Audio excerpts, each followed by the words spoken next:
papunta tayo sa bahay ko. O yan. Sinsya na kasi medyo fast forward tayo dito para madaling matapos. Pero yun, yan, ginagawa na yung septic ng bahay ko. Pero yung ano ko, ligid. Mana na siya guys, pamangkin ko at kapatid ko yan. Medyo fast forward tayo guys. Matatawa ka na lang dito pag ikaw ay titingin. So, pasensya na guys. Watch until matapos guys. Yan ang update ko sa bahay ko guys. Okay guys.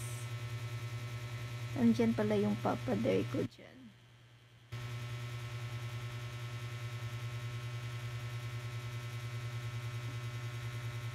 Malalaking yan. Ligid, gulong. Malalaking gulong.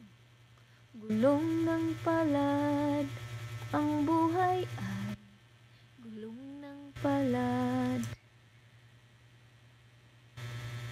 Ang kapalaran. Gulong ng palad. Gulong ng palad. Hindi ko pala sinaminto yung wala ko gisaminto yung ang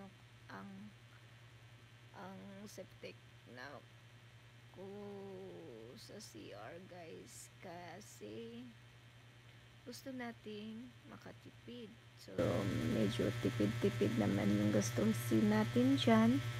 So yan ang choice namin. Hindi naman siguro madaling mapuno yan kasi dalawa lang kaming nakatira sa bahay namin.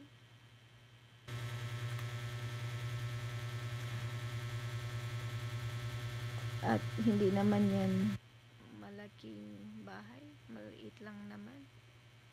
O yan lang guys, watch until matapos guys. Thank you for watching guys. Hanggang dyan na lang ang pagbo-voice over ko guys.